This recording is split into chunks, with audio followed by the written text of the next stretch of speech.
Il est 5h30 en temps universel, 7h30 ici à Paris. Et tout de suite, le journal vous est présenté par Guillaume Cordeau, si les micros marchent et si tout va bien. Bonjour Guillaume. Bonjour Marie et bonjour à tous. Et voici tout de suite les titres de ce journal. Djouba reprend peu à peu des couleurs au Soudan du Sud après 2 jours de respect de la trêve. La capitale recommence à vivre avec des restrictions d'approvisionnement. La communauté internationale reste inquiète. Les pays occidentaux notamment en profitent pour rapatrier leurs ressortissants. Enquête sur le massacre de Tenambo dans l'est de la République démocratique du Congo. Un expert militaire est arrivé sur place. Il doit démêler le vrai du faux. Des habitants accusent les forces armées congolaises de ne pas avoir bougé face à la mort de 9 civils. Les FARDC assurent avoir mis en déroute les assaillants. La Centrafrique demande la levée de l'embargo sur les armes qui embarrassent le pays. Les autorités veulent reconstituer une armée régulière capable de lutter efficacement contre l'insécurité. La vie reprend petit à petit à Djouba, la capitale du Soudan du Sud, au 3e jour du cessez-le-feu qui a été respecté hier et avant-hier. Mais la ville porte encore les stigmates des combats qui ont fait, selon certaines sources, plus de 300 morts le week-end dernier. Des corps jonchent les rues de la capitale, selon un responsable local de l'ONG Save the Children. Des magasins ont été pillés, les gens font la queue pour un peu de nourriture et des familles cherchent désespérément à quitter la ville.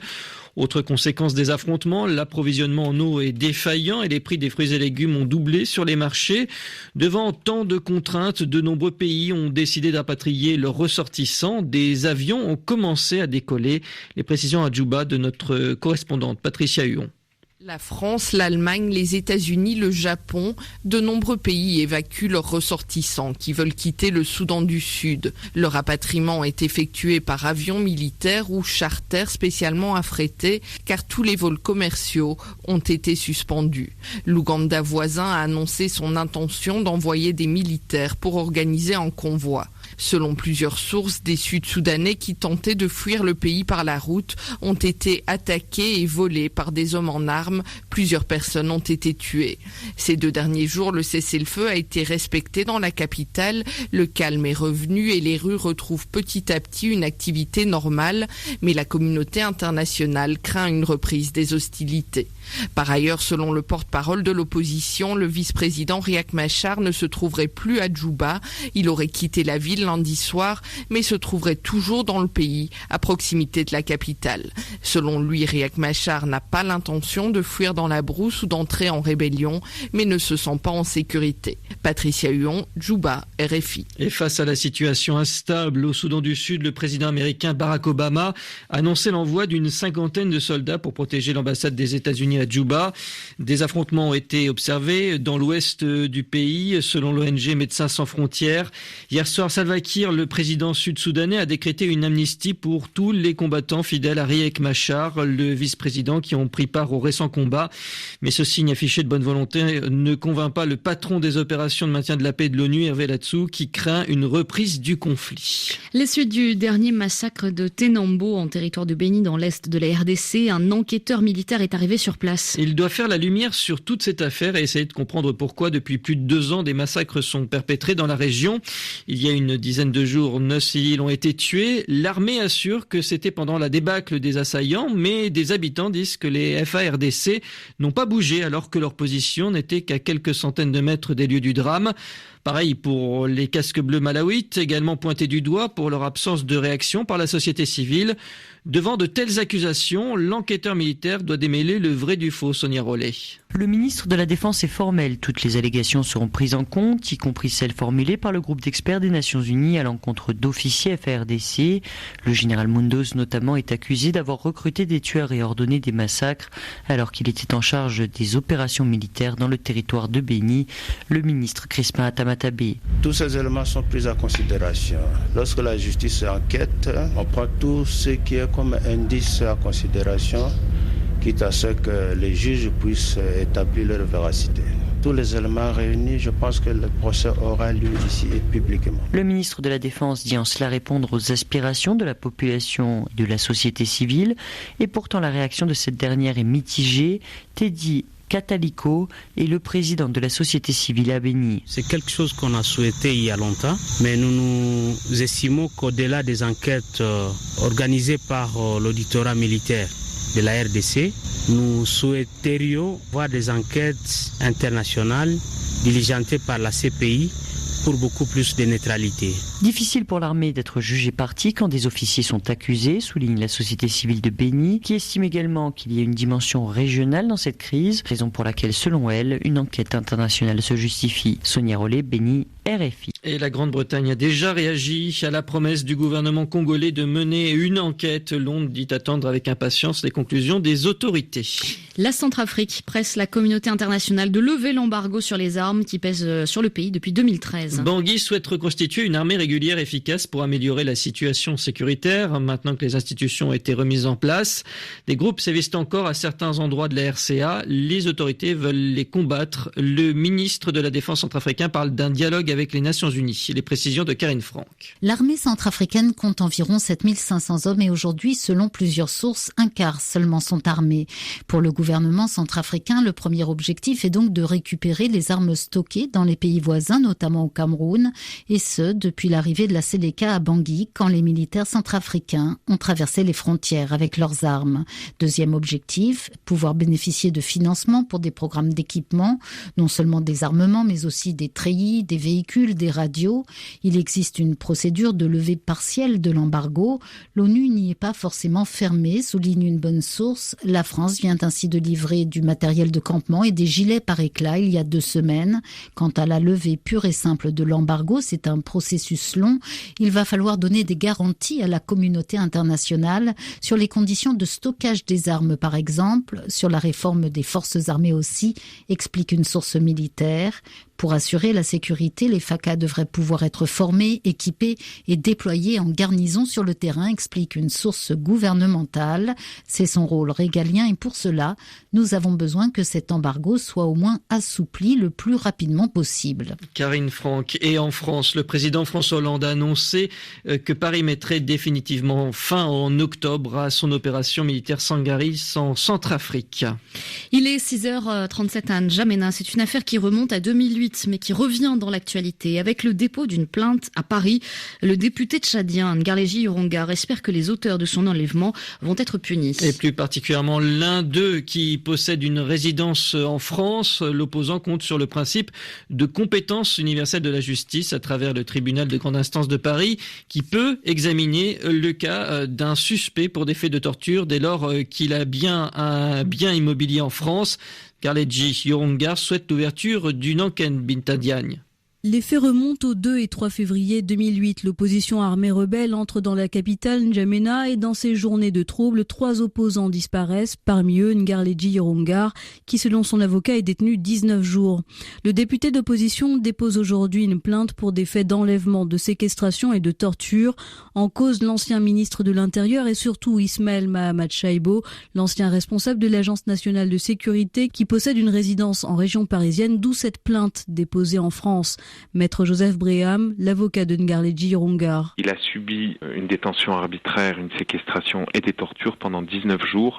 Notre plainte se fonde principalement sur le témoignage de Yorongar, mais également sur des certificats médicaux qui démontrent bien que Yorongar a des séquelles qui correspondent à la description des faits. Pas de réaction officielle du côté de l'ancien directeur de l'Agence nationale de sécurité, principale cible de cette requête, mais cette plainte suscite une foulée d'interrogations dans son entourage. Pourquoi M. Yorongar n'a-t-il pas déposé une plainte en 2008, peu après les faits présumés ? Des proches de Mahamat Chaibo vont même jusqu'à remettre en question l'idée de l'enlèvement du député de l'opposition, avec en arrière-fond une suspicion. Cette plainte, déposée 8 ans plus tard, ne répond-elle pas finalement à un coup médiatique, s'interroge l'une de ses sources.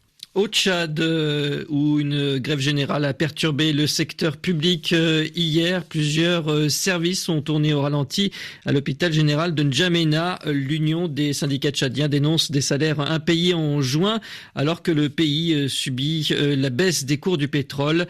La grève est illimitée selon un responsable de l'UST. L'opposition maintient également la pression sur le président Idriss Déby, dont la réélection est critiquée depuis avril. Elle entend mener de nouvelles actions. L'investiture du chef de l'État doit avoir lieu début août. Après la fin du dépôt des candidatures pour la présidentielle au Gabon avant-hier, les premiers recours sont arrivés et ils visent en particulier le chef de l'État, Ali Bongo. Oui, des milliers de citoyens exigent le rejet du dossier de celui qui gouverne le pays depuis 2009 et la mort de son père. C'est une pluie de plaintes qui s'est abattue contre Ali Bongo à la commission électorale nationale et permanente. Le chef de l'État sortant ne serait pas éligible selon un article de la Constitution. Explication de notre correspondant à Libreville, Yves-Laurent Goma. Le siège de la CENAP étant situé dans un site très sécurisé, ce sont les leaders des partis politiques qui ont apporté les plaintes de leurs militants. L'Union nationale a remis 1500 plaintes. Le mouvement Héritage et Modernité en a déposé 1100. C'est son président Alexandre Barraud-Chambrier qui s'est adressé à la presse. Monsieur Ali Bongo Ndimba a estimé en 2009 qu'il avait produit un faux acte de naissance. A-t-il présenté ce même acte de naissance ou a-t-il présenté un autre acte de naissance? Nous ne pourrions cautionner une situation d'un personnage qui serait à la tête de l'État sans remplir les conditions. Dans leur plainte, les opposants et leurs militants ne reconnaissent pas Ali Bongo comme un Gabonais d'origine. Ils le soupçonnent d'être un enfant adoptif d'Omar Bongo. À ce titre, il n'est pas éligible en vertu de l'article 10 de la Constitution qui interdit aux Gabonais ayant acquis la nationalité de briguer le fauteuil présidentiel. C'est une injure faite à mes parents. Je ne peux pas justifier ce qui est naturel. C'était défendu Ali Bongo, actuellement en tournée dans les 9 provinces du pays. Yves-Laurent Goma, Libreville, RFI. Et l'élection présidentielle est fixée au 27 août prochain au Gabon. Une mission civile très importante de l'Union européenne dans la région du Sahel sera renouvelée. Elle arrive à son terme. Elle lutte contre le terrorisme avec le concours d'un certain nombre d'experts. Le Cap Sahel est basé au Niger. La mission a été lancée en 2012, prolongée en 2014 face à la montée des groupes extrémistes. Financée par l'UE, elle constitue un élément de stabilité dans la région. Raliou Ahmed Assalé. La mission Cap Sahel déploie au Niger près de 80 experts internationaux avec pour objectif la lutte contre le terrorisme et la criminalité organisée. La mission est basée à Niamey, mais elle intervient aussi au nord à Agadez et à l'est à Difa. Philippe de Kenenk, chef de mission Cap Sahel Niger. Pendant les 4 années, plus de 7000 membres des forces de sécurité intérieure, des forces armées et de la magistrature nigérienne ont été ainsi formés par les experts de Cap Sahel Niger. En outre, nous avons pu renforcer les postes de commandement mixte avec l'achat des équipements de transmission HF et des véhicules et soutenir la police scientifique et technique avec l'installation d'un laboratoire à cet égard. Le mandat de la mission qui s'achève d'ici fin juillet sera renouvelé vu le travail qui reste encore à faire. Philippe de Kenenk. Les tentatives d'incursion de Boko Haram dans le sud du Niger ont bien démontré l'importance d'une bonne gestion des frontières. ECAP se tient prêt à renforcer son engagement dans ce domaine à travers des formations et du conseil. ECAP Sahel Niger soutient les efforts en cours pour élaborer une stratégie nationale de sécurité. Une telle stratégie serait un outil essentiel pour planifier le développement des forces de sécurité du pays. L'Union européenne dispose aussi de ce genre d'instruments de lutte contre le terrorisme au Mali et en Libye. Raliou Ahmed Assalé, Niamey, RFI. Dans moins d'un mois, Guillaume, ce sont les Jeux Olympiques à Rio et l'inquiétude grandit du côté du Nigeria. Oui, effectivement, le pays se déplacera-t-il avec ses athlètes? Il a des problèmes d'argent, les sommes nécessaires à la préparation manquent. Pourtant, le Nigeria nourrit de grandes ambitions. Plusieurs sportifs ont des chances de remporter des médailles, contrairement à Londres en 2012. C'est ce que pense en tout cas le ministre des Sports, Salomon Dalong.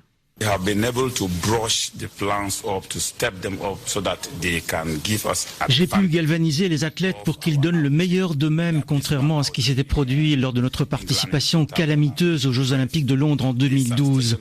Ceci dit, nous avons un total de 74 athlètes qualifiés pour 8 disciplines athlétiques seulement. Nous avons décidé de restreindre le nombre de participations à toutes les disciplines dont nous revenions bredouilles. So only interested in 8 events Nous nous sommes intéressés à 8 disciplines et les athlètes ont maintenant terminé leur préparation ici à Abuja et à Lagos. La prochaine étape consistera à rencontrer leurs homologues avant le début des Jeux Olympiques de Rio et nous sommes satisfaits du niveau de préparation. En revanche, nous avons des problèmes avec les financements et nous faisons le maximum pour bénéficier du soutien du président pour avoir les fonds nécessaires afin de procéder à la prochaine étape. We are pressing buttons to get attention of the president so that we can have funds to proceed from here to the next stage. Salomo Dalong, ministre des Sports au Nigeria, propos recueillis par Ishiaka Adegboye. Et tout de suite, vous retrouvez Marie Casadebey. C'était le journal de Guillaume Cordeau. Gagner chaque jour l'argent du pain quotidien, la suite de notre série de reportages sur ceux qui sont obligés de vivre au jour le jour. Il nous emmènera aujourd'hui à Conakry. Nous verrons comment un chauffeur de taxi et sa famille gèrent leur maigre salaire. Si on ne gagne pas beaucoup, on ne peut pas manger le matin, la journée et puis le soir aussi. Bon, ce qu'on a gagné, ça c'est pour demain. Bon, si on gagne beaucoup d'argent pendant la journée, on doit économiser un peu. Reportage de notre correspondante à Conakry juste après l'invité de la rédaction. Et notre invité, c'est le général Hervé Gomard, le chef d'état-major de la MINUSMA, la mission des Nations Unies au Mali. Il va bientôt céder sa place après un an d'affectation. Notre correspondant, Anthony Fouchard, dresse avec lui un état des lieux du pays un an après la signature de l'accord de paix. Ils listent ensemble également les défis à relever par le Mali. Général Hervé Gomard, bonjour. Bonjour. Vous êtes le chef d'état-major de la MINUSMA. Vous êtes arrivé au Mali il y a un an. C'est bientôt la fin de votre mission.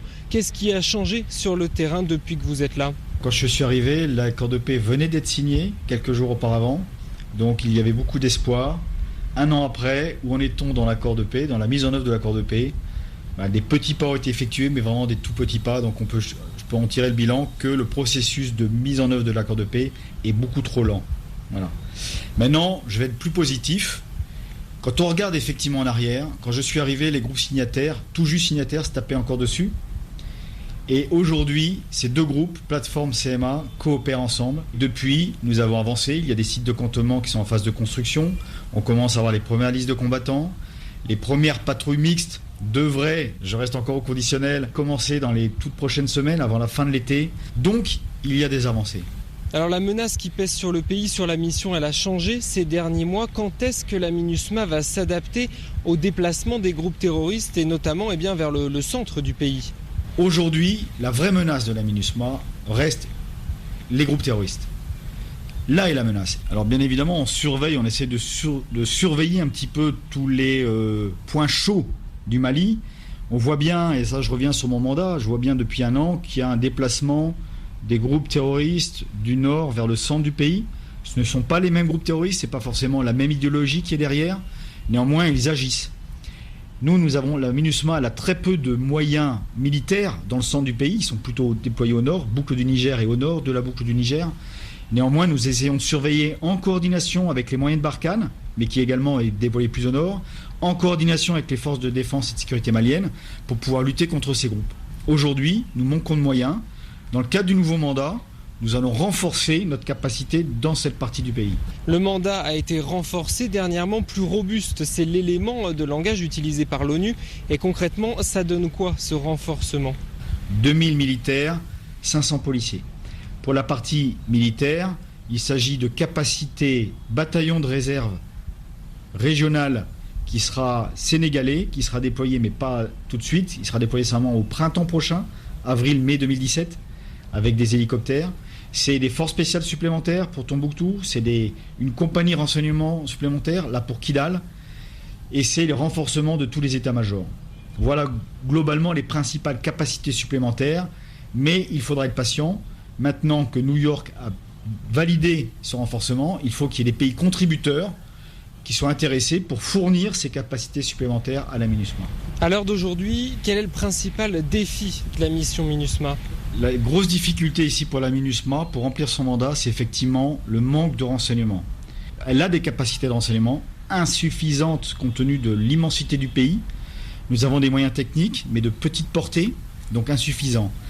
Le meilleur moyen pour avoir du renseignement, c'est le renseignement d'origine humaine.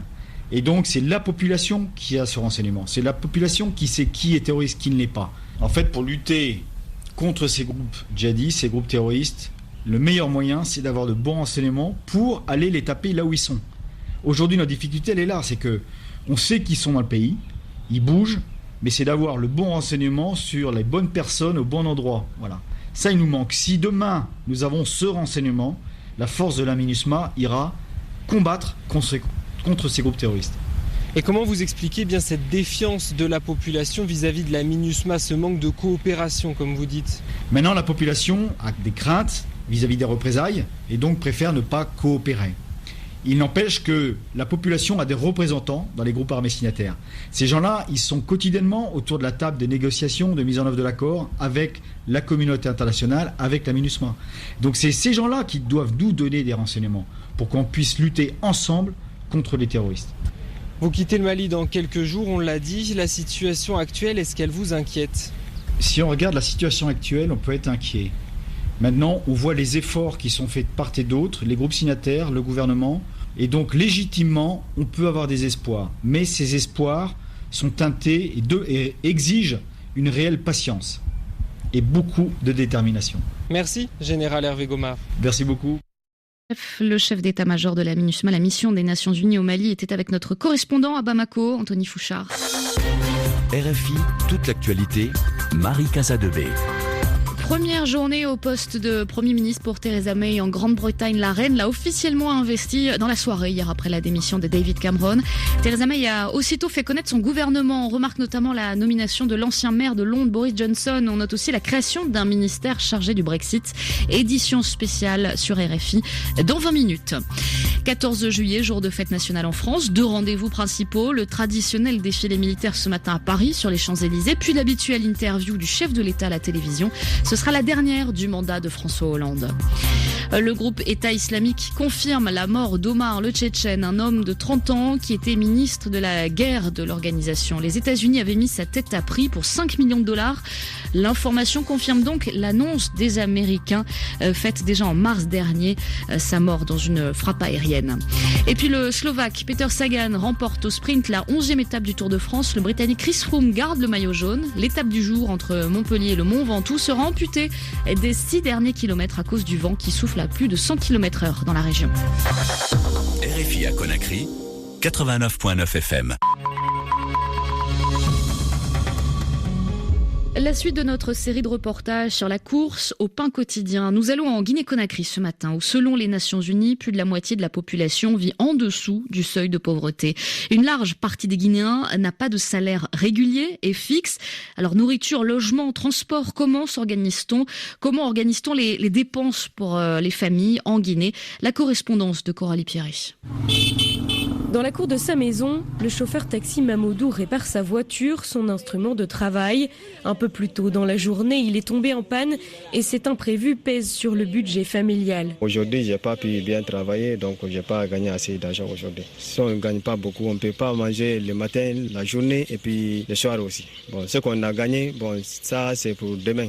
Il y a des dépenses quotidiennes, mais il y a aussi des dépenses mensuelles. Bon, si on gagne beaucoup d'argent pendant la journée, dans chaque semaine ou bien chaque jour, on doit économiser un peu pour garder pour le mois, pour l'eau et les canaux. S'il y a un peu d'argent de temps en temps, je prends ma femme, on peut aller faire un peu de folie, on peut aller faire promenade comme ça, prendre des photos.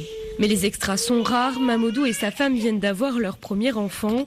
Dans la maison, Aïssatou prépare le dîner. La nourriture est la première dépense du ménage. Au marché, il y a des légumes qui manquent. En plus, le riz aussi, tous les jours, ça augmente. Avant, le carême, c'était à 5 500. Maintenant, on revend le riz à 6 000, 6 500. Donc en une semaine, ça a augmenté de presque 1 000 francs. Oui. 2 fois ça monte, 2 fois ça descend. Il n'y a pas de prix fixe. Mais moi, les jetons qui restent, quand je pars au marché, je regroupe tous les jours, chaque fois. Des petites économies quotidiennes pour payer logement, transport, mais aussi pour couvrir les dépenses médicales. Or, selon une étude de la Banque mondiale, une large partie des Guinéens vit avec moins de $2 par jour. Grâce au développement des NTCI, des nouvelles technologies de la communication et de l'information, les Guinéens consomment beaucoup de téléphones et les crédits sont très chers. Autres dépenses, ce sont les dépenses sociales. Lorsqu'il y a un baptême, ça coûte très cher dans le ménage des familles. Lorsqu'il y a un mariage, ça coûte très très cher. Bader Kaba est membre de l'Aguidec, une association de défense des consommateurs. Le drame en Guinée, c'est la parité du pouvoir d'achat. C'est-à-dire que nous avons une monnaie qui est devenue quasiment, malheureusement, je le regrette, une monnaie de singe. La monnaie se déprécie par rapport à la devise. Ce qu'on pouvait faire avec le franc guinéen il y a 10 ans, avec 100 000 francs, aujourd'hui, vous ne pouvez pas faire ça avec le même montant. Il faut le multiplier par 3, voire même par 4. En Guinée, le salaire minimum est fixé à 440 000 francs guinéens par personne et par mois, soit un peu moins de 50 €. Coralie Pierret-Conakry, RFI. Et demain, pour la suite de notre série de reportages sur la course au pain quotidien, nous irons en RDC, la RDC, où le niveau de vie a baissé. Le président Kabila l'a d'ailleurs reconnu. Ce sera le dossier Afrique Éco dans un peu moins d'une heure sur RFI. Dans 4 minutes, le nouveau journal. Écran noir, la grande fête du cinéma africain en Afrique centrale, célèbre sa 20e édition du 15 au 23 juillet à Yaoundé, au Cameroun. Venez assister à de nombreuses projections, à une rétrospective des 20 films les plus marquants des 20 ans et participer au colloque, festival et promotion artistique. Plus d'infos sur écrannoir.org. Les 20 ans du festival Écran Noir, du 15 au 23 juillet, en partenariat avec RFI. Mais Go, qu'est-ce que tu fais là? Je suis en train de m'inscrire pour le prix RFI Talent du Rire. Mais c'est pas pour toi. Ça va pas, non? Qui va se négliger? Moi aussi, je vais être célèbre et avoir de l'argent. Ah, Go, ça c'est réservé aux humoristes qui veulent être riches et célèbres comme toi. Bon, humoriste, toi qui m'écoutes, va sur le site festivaldugondwana.com et inscris-toi au prix RFI Talent du Rire dans le cadre du festival Abidjan, capitale du rire, les 9, 10, 11 décembre 2016. Maman, tu es mauvais. Je croyais que tu étais mon ami. Va là-bas. Si loin, si proche, Céline Develay-Mazurel. On voyage cette semaine sur les pas des tirailleurs sénégalais en compagnie de Julien Masson, photographe et réalisateur parti au Sénégal à la rencontre des derniers combattants de la Seconde Guerre mondiale. Un voyage qui nous emmène aussi en France sur les pas de ces héros de l'ombre venus défendre loin de chez eux les couleurs du drapeau français. Si loin, si proche, Céline Develay-Mazurel. Samedi, à partir de 16h10 TU. RFI. La bande passante est au Festival d'été de Québec et c'est du Canada que l'équipe d'Alain Pilot nous envoie un extrait de la session live de Pierre Flynn, l'un des invités du plus grand rendez-vous musical du pays. Tu les as vus, toi, tu les as vus passer. 24 secondes, 24 images, 24 années. Tu te souviens la cabale, le printemps, la peau bleue. Tu dormais sous la lune, je veillais sur nous deux. Chambre 33, je crois, ça fait combien de temps où je pensais tout bas, vivants, nous sommes vivants. Tu les as vus, toi, tu les as vus passer. 24 secondes, 24 images, 24 années. Oh, tu les as vus, toi, tu les as vus passer. 24 secondes, 24 images, 24 années. Dans un mois, dans un an, tu vois où ça nous mène.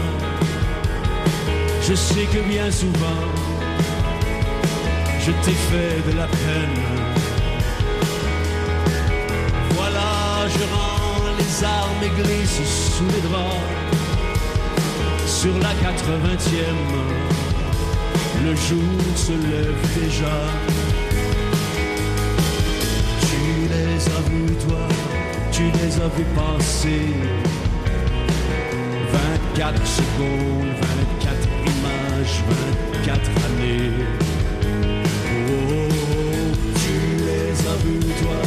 Tu les as vus passer. 24 secondes, 24 images, 24 années.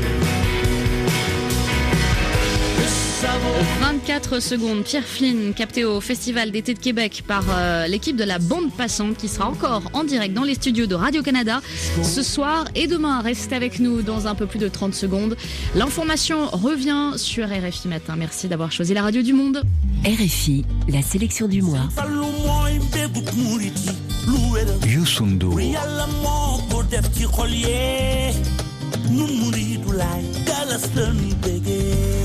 Kerenan. Easy money, hard drugs, bad reputation, slow death. RFI.